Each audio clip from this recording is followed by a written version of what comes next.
I'll make sure to put my phone on Do Not Disturb because on the previous podcasts, I've had a lot of notifications go off. I'm constantly getting notifications on my watch, and then I get distracted and I forget what I'm saying in the podcast, and that's not good. That's not good, because I'm trying to stay on track for you guys here, and then I'm getting notifications left and right on my watch, you know? Not that I'm popular or anything like that, but I got a lot of accounts on my phone, so. Okay, ladies and gentlemen, we are back.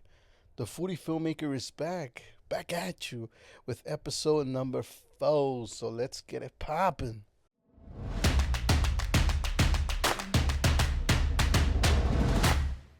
So out of all the episodes that I filmed, I think this is the one where not I don't want to say that I'm the most excited for it, because obviously the most excited one that I was for was the first one, but this is one of those that I was really looking forward to making, just because it's going to be polarizing and controversial. And the reason why I didn't launch this earlier was because I didn't want to begin my podcast journey with a polarizing uh, podcast episode that was going to be controversial out there and stuff. So that's why I delayed it, but I didn't delay it that much because it's after all episode 4. We're still kind of in the beginning stages of the podcast, so I want to say I delayed it too much, but I did delay it just a little bit, just so I could get situated here and I could really make this episode an epic one. So without further ado, let's go ahead and get started with episode 4, which is going to be a story time type of episode where I'll be sharing some stories with you guys. As a matter of fact, I will be sharing 3 stories with you guys. 3 stories that have to do with first ever clients that I had before even reactive media existed. So these are clients I work with back in the day when I was just starting. And when you're just starting off, you kind of just work with anyone that you can, anyone who gives you a chance. And so just to be clear here, before I even begin talking about those clients, first of all, I will not mention their names just because I don't want to put them on blast like that. And second of all, despite all the negative stuff that I'm about to share with you guys, I just want those places to know that I am appreciative of the fact that they gave me the chance to work with them when I was just starting off and I didn't have any experience. So without further ado, let me go ahead and get into it. All right, so let me begin with client number 1. So client number 1 was actually one of my favorite clients because the food was actually great. It was good. The branding itself I thought was on point. The staff was nice for the most part, but the staff changed as times went on. As I started working there throughout the months, I started to see that the staff started to change, and that's really where the problem started to arise. Not only is it an internal problem, I would say, because if employees are constantly leaving and then you're having to constantly hire new ones, it's because something is up there. Something is not going right with the employees. Either they're not treated properly or they're not being compensated properly. And so, there's got to be a reason why the staff continues to change and stuff. So this place currently has 2 locations. They have one in West Adams and they have one in downtown LA. And like I said, it's a nice spot. It's a brunch spot, and they got some pretty decent food. I mean, I wouldn't say it's the best brunch spot that I've been to. In no way would I say that, because I've been to some really amazing brunch spots. And if you guys want to know what my favorite brunch spot is, it's called Breezy, or the Breezy Experience, or something like that. It's actually one of the members of Reactive Media is a co-owner of that place, and so that place is in San Juan Capistrano, out of a distance from here. But it's an amazing brunch spot. The aesthetics are beautiful and the food is great, amazing.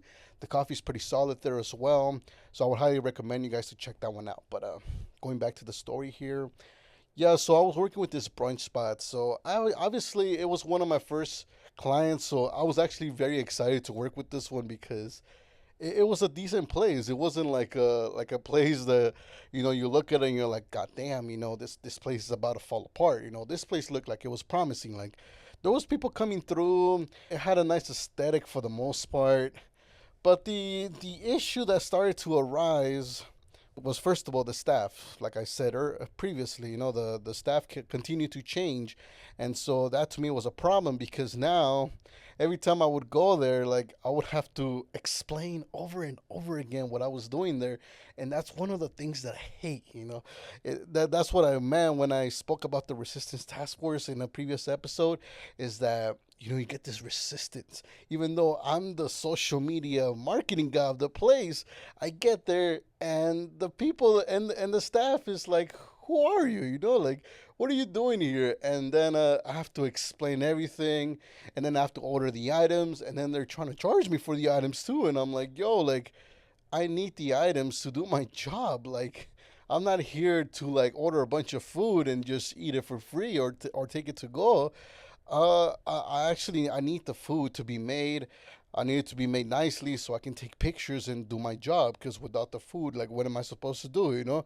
I mean, there's other alternatives which I'll get into later into the other clients that other things could happen if I don't order the food for myself and I actually have decent food to work with. But I would get this kind of resistance where they just wouldn't know who I am.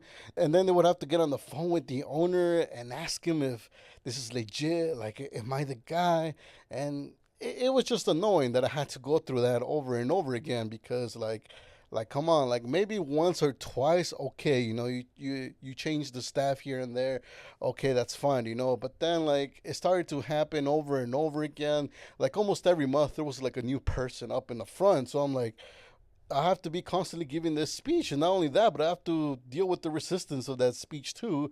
And sometimes I would come along with other food bloggers as well, and so that's even more embarrassing because now I'm bringing along the food bloggers so we can all create content together, and then I'm faced with this resistance from the staff, and I'm just like, why? Why does the owner keep doing this? But whatever. That was something that I had to deal with, but that was kind of the beginning of the end for me, pretty much, because I don't like resistance. I like to be able to come in and do my job and leave. I'm not trying to get there and having to explain everything all the time and then having to wait who knows how long to get the food just so I can create my content and go. I like to be able to just come in and have the whole process run smoothly where everybody knows what they have to do. Everybody knows who I am. They know what I'm there for. They're ready to take my order and they're ready to make the food and make it nice as well. Not make it in a way where it's like, where it doesn't look appealing. Like, if they know what they're doing, if they know what that food is going to be used for, I would expect them to make the food in a way that looks appealing, that looks aesthetic. So when I take the pictures, everything looks good. Everything is presented in a way that's desirable to the end customer, which is normal people at the end of the day who are going to be looking at these pictures and videos on Instagram and Facebook and all the other platforms that I was posting on. And it's for them to enjoy it and eventually come down to the actual place and have the food. And so eventually I didn't want to deal with that resistance anymore, so I hired someone to go out and collect content for me. Towards the last months that I was working there, I just sent someone out just so that they could take care of the content because I didn't want to deal with the content anymore. It was getting annoying that I had to deal with that, so I just sent someone. They collected the content for me, they sent it to me, and I was just the one who posted everything. And I was able to work this way until they decided to open the second location. So the first location was at West Adams, the second location was in downtown. And so when the downtown location opened, I was offered the opportunity to work with the downtown location as well. And I said, of course, because I'm from there. I'm from downtown LA. I live there. And so I was like, of course, you can open a downtown LA location, obviously. I'll be more than happy to work with it because it's just right there for me.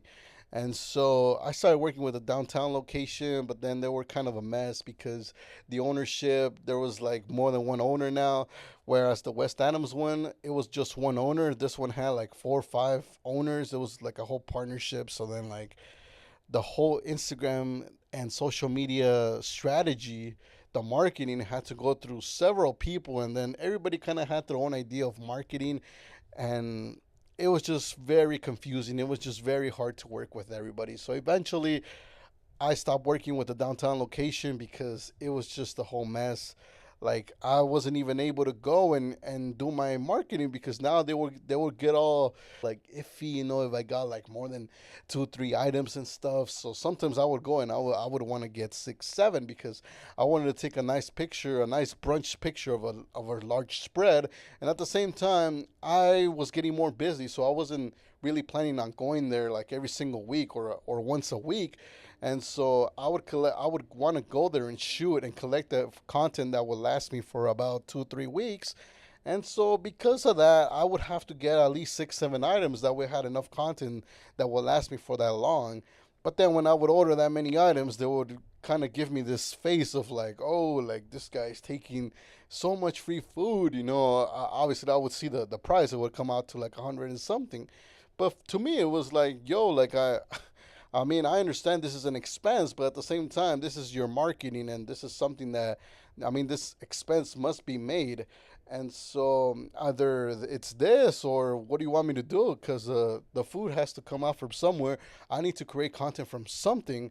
And if you're not providing me the food, then it's just not going to work out because what am I going to post? So I had resistance there. And then I was obviously sending out food bloggers to go out and review the place. So then they would get to claim their own set of food items as well. And so then they started to see how, the food expense started to increase now because they had to provide food for me, and then they had to provide food for the food bloggers. And then it was just becoming a whole I guess a whole mess for them because they had just opened, but they wanted that strong marketing at the same time. They told me like, hey, we want you to work the marketing the way you're working it at the other location. And so that's what I was doing at the other location. So I basically just brought everybody who went over there, all the food bloggers that went over there, I brought them over here. I told them, hey, new location, come through. You already know what to expect. You've already been at the other location. Feel free to grab as many items as you like because that's what the terms were at the time when I spoke to the owner. But I guess with this new spot, there was a limit now because it had to go, like I said, it was a partnership. And so all the partners had to agree that, oh, like, let's give him 2 3 items, I guess. And so it was just becoming uncomfortable for me to work there. It was becoming uncomfortable for the food bloggers because now they couldn't get as many food items as they needed to. And so every food blogger is different. And so for every food blogger, they create content in a certain way. And so depending on the way they're going to create content, they need to grab a certain amount of items. And so I always told the food bloggers, and I think most food bloggers know that they should be reasonable with the amount of food that they get. But for the owners, they didn't really understand that. For them, it was just like, oh, like they're getting too many items, or they're not getting the right items or stuff like that. But they would never speak up as well. So they would just give the food bloggers attitude and look at them in a certain way where it was just like it was weird. And so obviously the food bloggers didn't know what was going on, and I didn't know what was going on. I mean, I knew what was going on. I was just getting upset at the fact that they just weren't being vocal about it, and they were just giving these weird faces and acting in a certain way, worried about how much food was going out. And so they could have just spoken about that, but they never really did.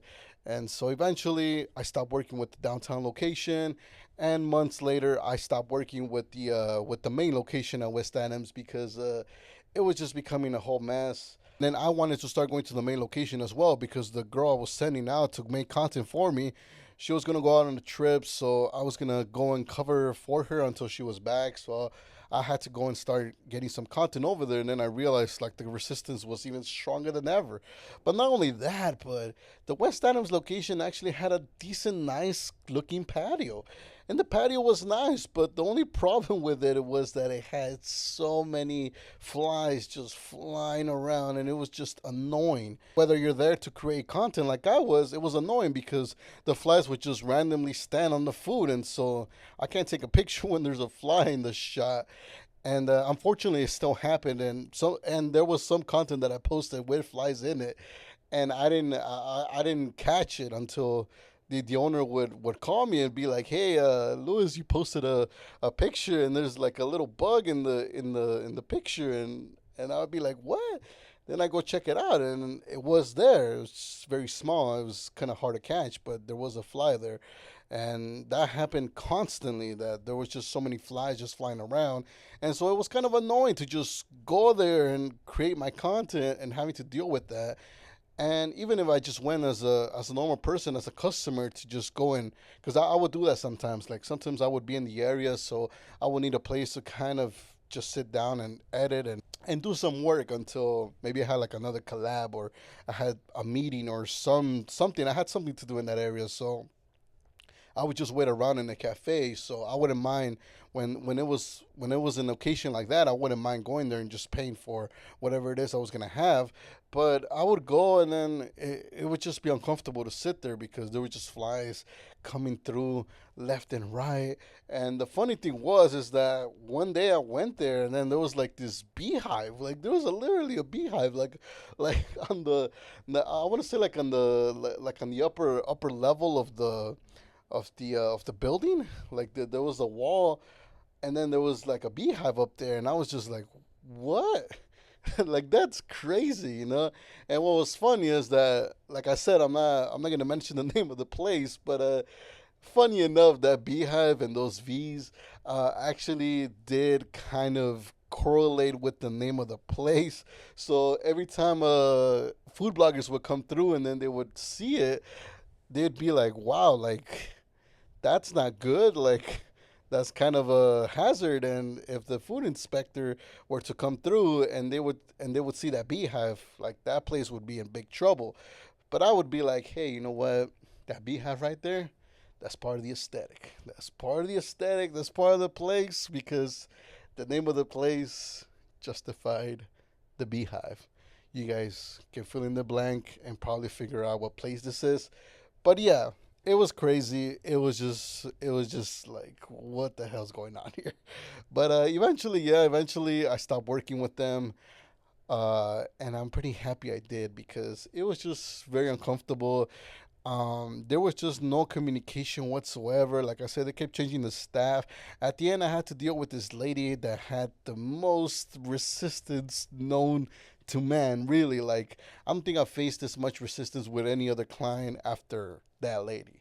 And I really did not like that lady, because every time I would see her in the front, I'd be like, "Oh man," like it's funny too, because she knew who I was and she would still give me resistance. So that's even more annoying, because they know who you are and they still have to question like whether they're gonna charge you or not. They have to question whether if it's okay to give you those items. Like, come on, like really, like you really have to do that? Like, how many times have I been here? How many times have you seen me? I've came with the owner himself. We've both been there, and he's told you like in person, like he's my marketing guy. Every time he comes here, don't charge him. Give him the items that he wants, and done. You start to put up all this resistance. Like, it was just annoying. And at the end, I was just like, you know what?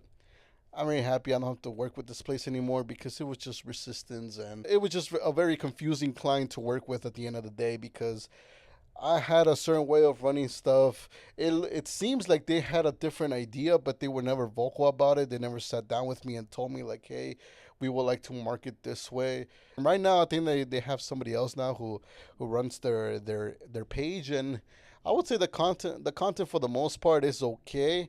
I feel like like whoever's running it has a good camera, but they don't know how to use it properly. So it's like you can tell like the quality of the pictures is good, but then like the execution of the angles and the way the pictures are edited, it's just missing it's just missing experience.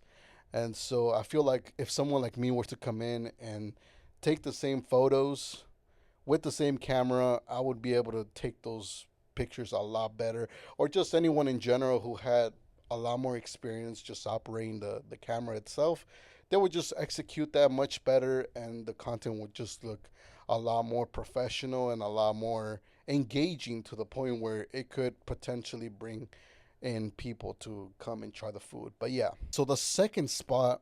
All right, so the second client we're gonna be talking about, it's a chicken spot, and this client, I got this client a few months after I got the first one that I spoke about, And this client also had two locations. They had one in Burbank, and they had one in North Hollywood. I first went to the one in Burbank because I went to do a collab there.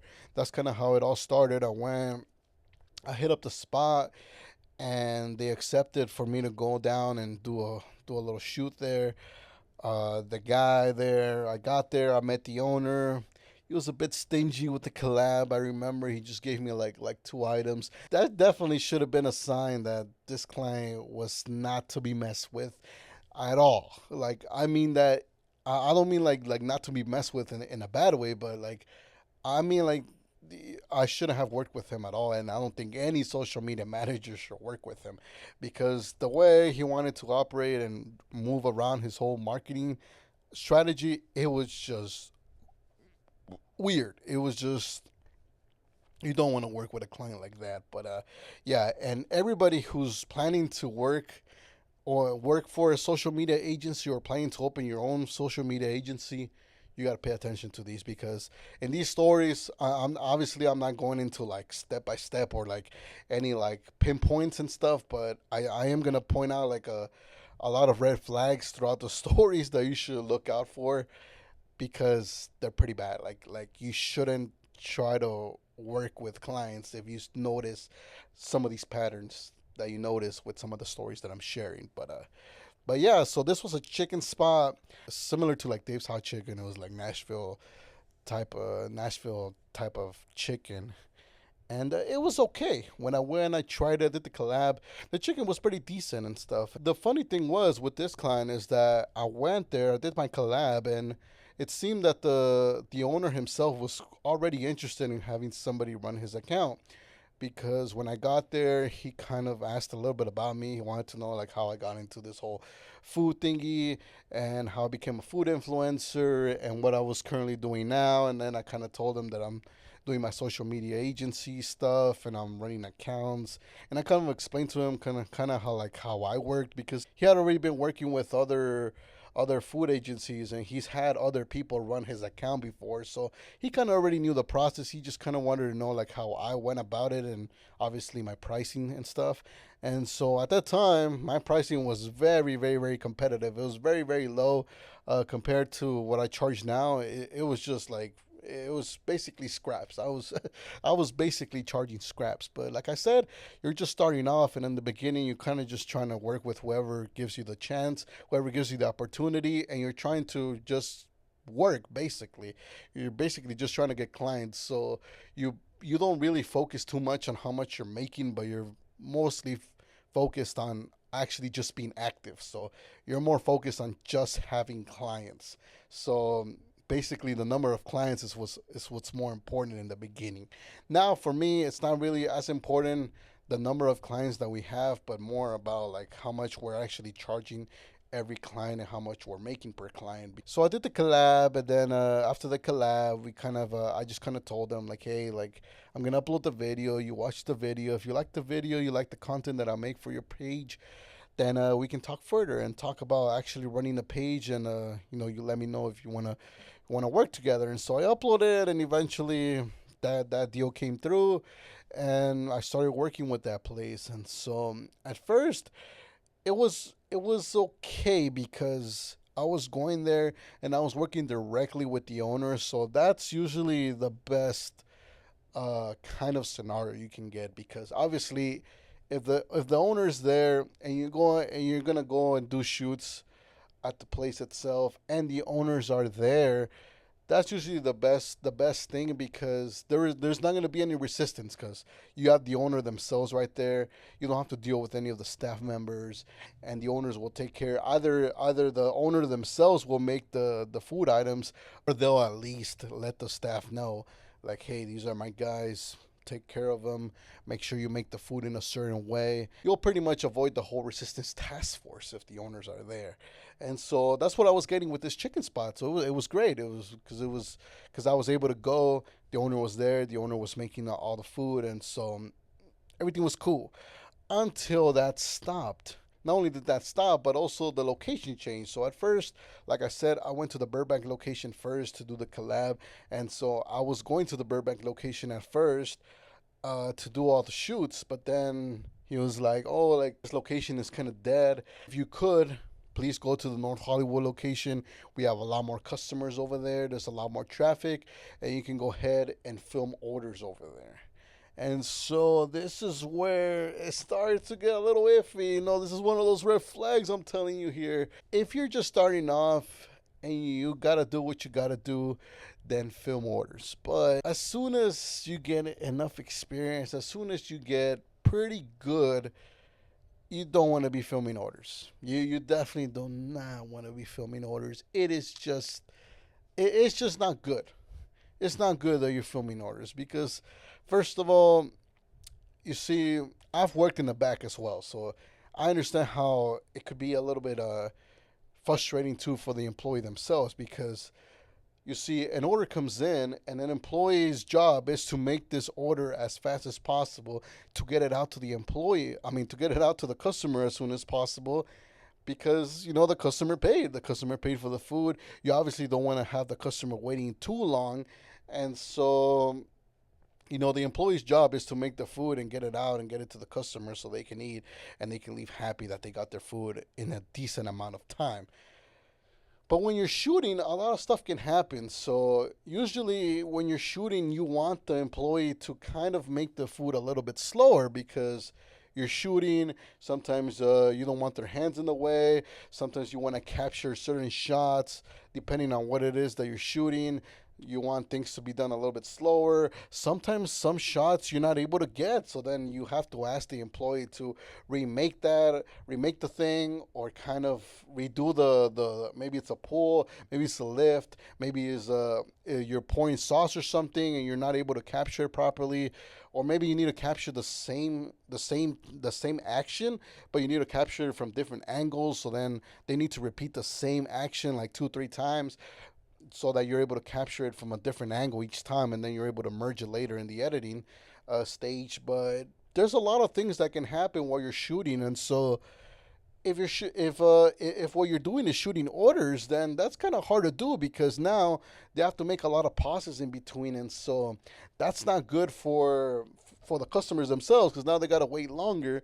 But that's not okay for the employee either because they have to do all this work for you. This is a customer's order. They have to give it to the customer. And then if the customer is angry now because you took like 20 minutes to make a sandwich, when that sandwich should have taken like 5 minutes, but you were trying to shoot the sandwich in the best way possible. You were trying to get like the best perfect cut of bread, and then you were trying to get the best possible piece of chicken or something. It could take a little longer. And so now the customer's mad. Who do you think the customer is going to complain to? The customer is going to complain to the employee. And the employee now is the one who's going to have to take the entire heat for your actions, for your demands that you have to get your shots. In this case, it was me. And so I understood it because, I've worked in the back. And so I wouldn't have, I never had nobody come shoot me. I wish I did actually. When I was working back in the day, when I was working like in the back, making food and making sandwiches and coffee, I would have loved to have somebody come and shoot me. But I could just imagine because every time I would work in the back, I would always try to get the orders out quick so that they could eat quickly, or if it was a drink, I'll try to make that drink as fast as possible. That way they can get their drink and go and be happy and enjoy their drink or their food item. And so I wouldn't want to really film orders because of that. But I was told that I had to film orders like in order to get my content, and so it wasn't the most comfortable experience. Then I would get complaints about the content because the content didn't look good. Well, the content wasn't looking great because these guys, first of all, like I said, it's nice if the employee at the end of the day, if they cooperate, or it's slow, and you're able to take your time. But even the employees at this place, they were ruthless. Like I said, I'm not gonna mention any names, but there was literally employees that were either convicts. I had one employee there that was he told me like he was homeless or something like that, and some of these looked like they were kind of dangerous, and so like they just didn't give a fuck. They just didn't care at all. So they could care less about my job. They could care less about my demands. They were just making the food, and they basically made the food as if I wasn't even there. And for me, it was just very rude, and it was just very disrespectful, because I'm like, yo, like I'm trying to capture the food here. I'm trying to film. I'm trying to record. I'm trying to take pictures, action shots while the items are being made, and I'm not able to do that because you're moving around so quickly, you're making everything so fast that I'm unable to reposition myself properly in order to capture everything. And so it was just a whole mess. I mean, at the end of the day, I was very happy that I didn't have to work with that place, because I personally was already like, I don't want to work there no more. I was about to just quit myself because I was just very dissatisfied. And also, if I didn't want to film orders and I actually wanted to order specific things from the menu, I had to be charged. I was being charged, and the owner was okay with that. The owner said, charge the guy. If he wants to take something from the menu, he wants to pick it himself. Even if I had to film it, I had to pay for it. The only thing he did was give me a discount, but I mean, come on. Like, some of this food I didn't even want. Like, it wasn't like it was that good for me to even pay for it. Like if it wasn't because I was doing the marketing side of things for this restaurant, like I wouldn't go there as a customer. It wasn't that great at all. I would rather just go to Dave's Hot Chicken, to be honest, if I had to choose between the two, because at least Dave's Hot Chicken, it tastes a lot better. And so this guy's food was like, I mean, he was living in his own little world, thinking that his food was great, but it was actually dog shit. And so I personally would never go back there. I will not buy from that place. I will not condone it. And I would do it at times, because at times it was just slow. There was no traffic. There was no people coming. There was nobody was ordering anything. And the owner basically expected me to just sit there and wait until orders came in. And so if there was no orders coming in, I was just sitting there doing nothing, basically just watching the guy, but basically just sitting there doing nothing. And that's a waste of time, because I need to come in, I need to do my shoot, and I need to go. There's no time for me to just sit there and do nothing. And so eventually I would just get desperate, and I would just be like, okay, you know what, just give me something off the damn menu. I would just pick three things. I would just pay for them with the little discount I would get, which wasn't even much. It was like 10 or 15% off. I mean, regardless, that kind of discount is very petty. It basically means nothing to me, really. Like 10, 15%, that's nothing. Even if it would have been 50%, I still would have been angry. I still would have been upset. And with whichever percentage, actually, it should have been free, no matter what, because I'm there to do my job, and I need food in order to complete my job. It's just ridiculous that I have to pay for it and still do my job. It just doesn't make any sense to me. And eventually the owner sent me the text, and he told me, hey, like, we can no longer work together. And I asked for him to send me my last payment, which he still didn't even send my last payment, which, like I said, it wasn't much, but I mean, at the time I was kind of barely making it, and he still didn't send me my last payment. And I was very, very, very upset at the fact that he didn't send me my last payment. This is where I learned a lesson that now I apply to this day, where I basically charge the clients before I even start working. So I charge them at the beginning of the month. That way, that entire month is already paid for. That way, if they want to stop working, that's okay with me, because that month it has already been paid. And if they want to stop paying, well, then I can stop working and we're good. But what I was doing at the time is that I was charging at the end of the month. And so he dropped me at the end of the month. He told me no more. And he still had to send me my payment for that last month. And he kept on insisting that he send me my payment. At the end, I just let it go. And I was just like, whatever. But he never paid me. His chicken spot is trash.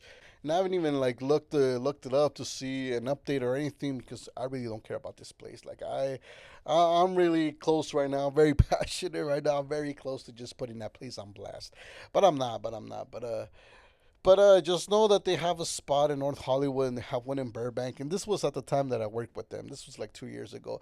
I'm not even sure if both locations are still open to this day, because I know like the Burbank one basically had no people coming in, and the North Hollywood one was getting a little slower towards the end as well.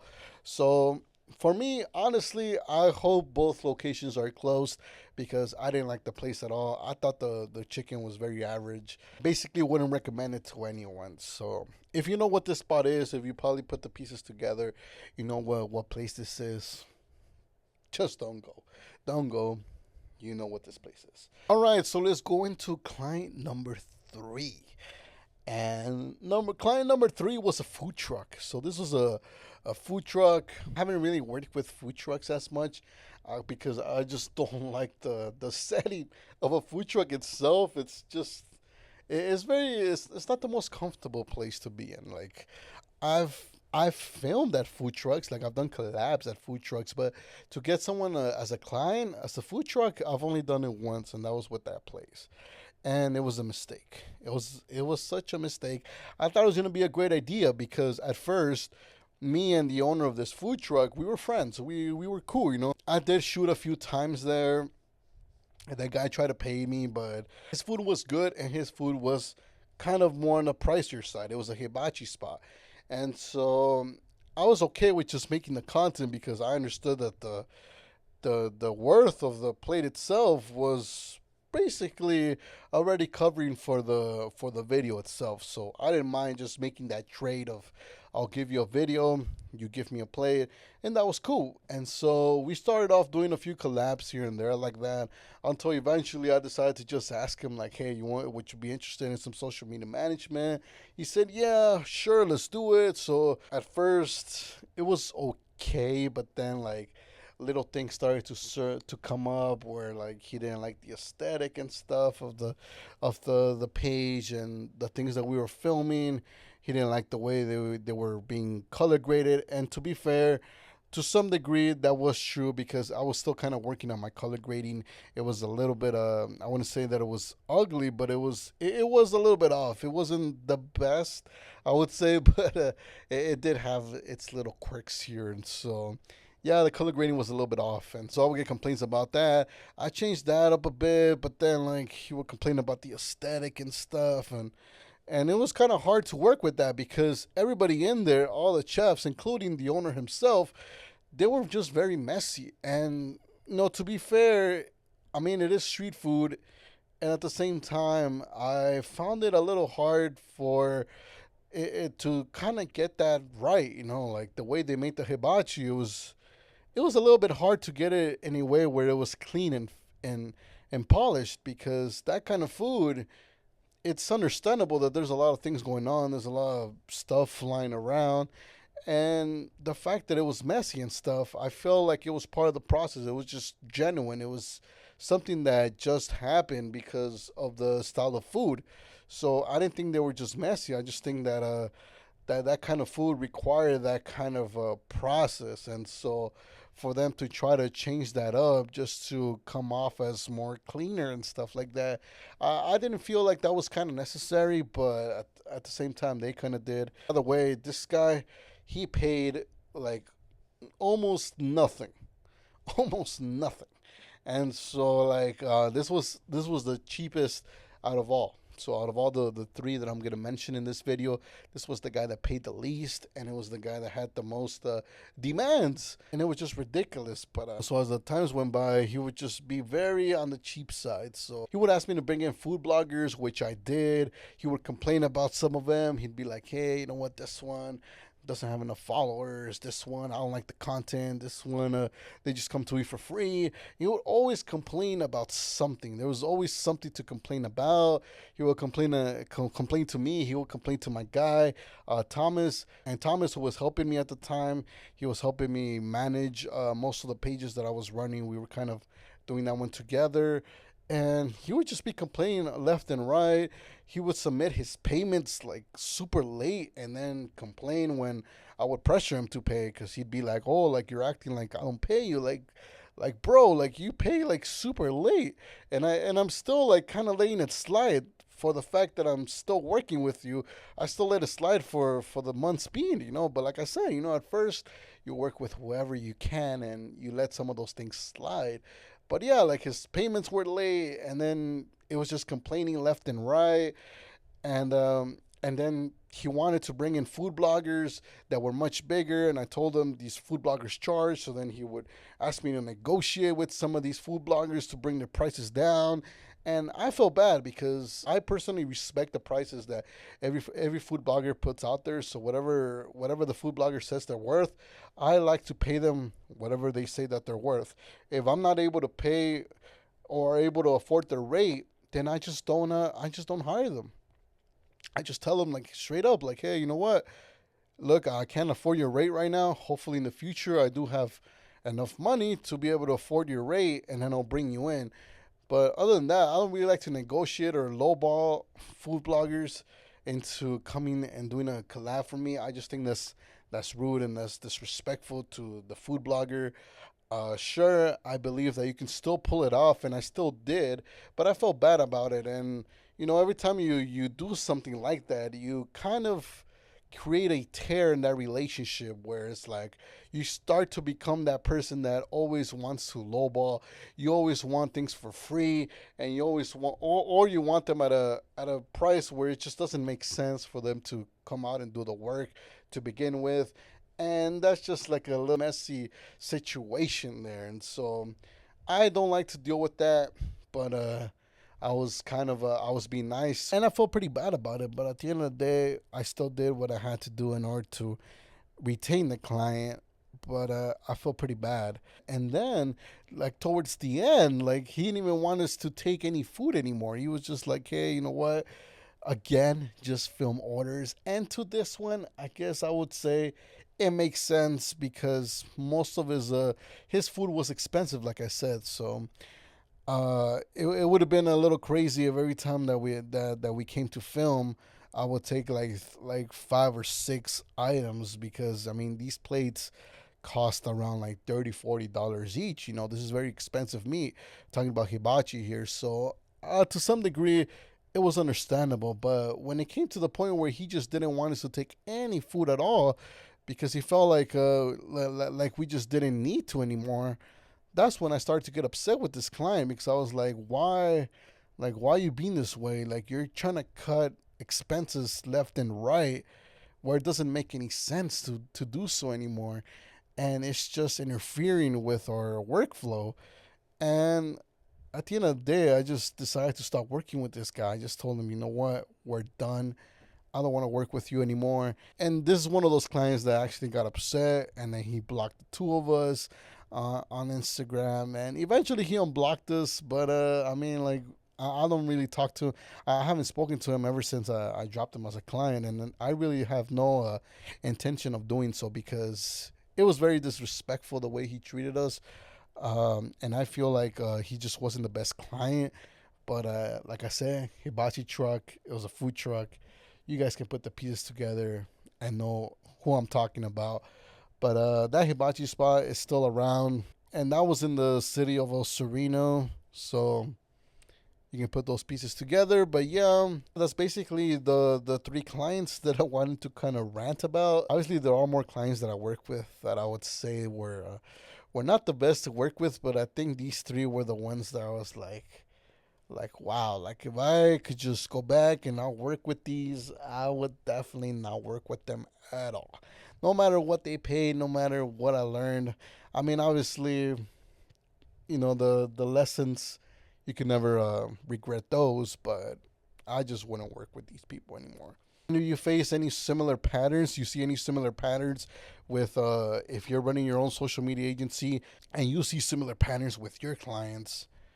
I would be very careful and just, be very vigilant about that client. And if you're able to drop them in some way, shape, or form, I would highly suggest you do so, because the end is only imminent. And the earlier you're able to drop them, the better. That way you're able to move on to better clients who actually do appreciate what you do, and they create a nice work environment where you're able to come in and do your job, and the workflow is very seamless. There's no resistance. There's none of this weird stuff going on, and your payments are all come in on time. You don't have to be chasing money and stuff like that.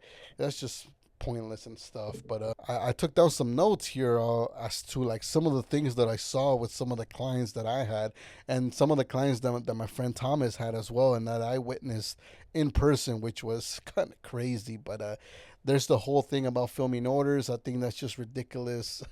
The fact that you have to film orders. Now, there's only one client that I have where I feel like it makes sense to film orders, and that is a night market that I work for. I work for Night Market El Gato. I'm the social media manager of that night market. Shout out to Night Market El Gato. But yeah, that's the only place that I feel like it makes sense to film orders, just because I have to gather content from all the vendors, and so like it could become a little bit too much food if I go around and I collect food from every single vendor, because that's just a lot of food that I just wouldn't be able to eat by myself. And so at that point, it does make sense for me to go around and film orders, because I don't intend on eating everything. And even with this night market though, if I feel like eating from a certain vendor, they're cool with it and they know what I'm there for. They don't give me any resistance. I could just go in and say, hey, today I want something. I want you to make this for me, and it's going to be for me. And so they'll gladly make it for me because they understand the process. And so yeah, but filming orders, I think that's just ridiculous. I don't think any restaurant should be having you do that. I think that's just hilarious. But another thing I heard, I didn't actually see this in person, but if I did, I think I would have laughed so hard, and I would have been so like just blown away. But according to my friend Thomas, he worked with a client that had him use the customer's food, not only film the order but use it to do finishers with them, so basically, like, if customer order noodles, not only like he would film the noodles themselves, but then like before they gave it to the customer, he would go, and sometimes the customers were there, like they were watching their food being put on the table, and then he would have to go and do like a noodle pour. He would have to do like a sauce pour or something like that on the customer's food. Like, that is just as disrespectful as it gets. Come on. Like, really, like, are you gonna allow that as a restaurant owner? Like, really, can you really not spare a fucking plate for the for your social media people to work with? Like, really, do you really have to be that cheap that you have to give them the customer's order and use the customer's food to create content? Like, that's just mind blowing. But I recently worked with a recent client. They're no longer a client right now, but it was with Reactive, and the owner himself kept praising like the old ways of doing marketing, and I'm just like, why? Like, it's like he kept on hating on the new way of doing things. He kept on hating on the social media strategies, kept on hating on the platforms, saying that they don't work and stuff like that. But yet he still hired us. He still was willing to work with us. But at the same time, he just never believed in it, and he would always just talk shit about it. And I was just like, why? Like, because me and the rest of the guys at the agency, we want to work with clients who believe in this stuff, clients who are ready to go all in, who are committed, who have a certain belief in social media, and they believe in the power that it can bring. And if you don't believe in that as an owner, then I just don't see why you should be working with a social media agency to begin with. You should just stick to your old tactics if they work, and if that's what you're faithful to, if that's what you're committed to, if that's what you believe in, then work with whatever it is that you believe in, and don't hire someone just to see if they can prove you wrong or something like that. Like, at the end of the day, for every restaurant owner, I would say just commit. Like, if you're gonna do marketing, like, commit to it, and commit to the work that it's gonna take, and commit to the responsibility that you have on your end. So whether that's training your staff to make the food in the most presentable way possible, whether it's informing your staff about who you're working with and how this whole social media team works. That way, when the social media team arrives, there's no resistance, and they know exactly what to do. They know how to seamlessly work with the social media team, and there isn't that whole resistance where like they don't want to give you food, they want to charge you and shit like that. Like there should be a good understanding, there should be good communication. I mean, commit on the payment side of things too. Like be very straight up if you can actually afford it or not. If you can't afford it, you should just be very vocal about it, be very straightforward and be like, hey, I have a certain budget. This is as much as I can afford to pay you guys. Like, is that okay or not? Because some agencies will be able to work with you and they'll be able to bend their prices depending on what stage you are. You know, it's not like we're not understanding. It's not like our prices are rigid. You know, we can come up with a deal. Like maybe if your current budget right now is this so and so, maybe we can do that for the first 3 months. Maybe for the first 3 months we can charge you a certain price, and then after that the prices will go up, or something like that. Or instead of just delaying the payments and trying to evade invoices and stuff like that, just commit. You know, this is your marketing, this is for you.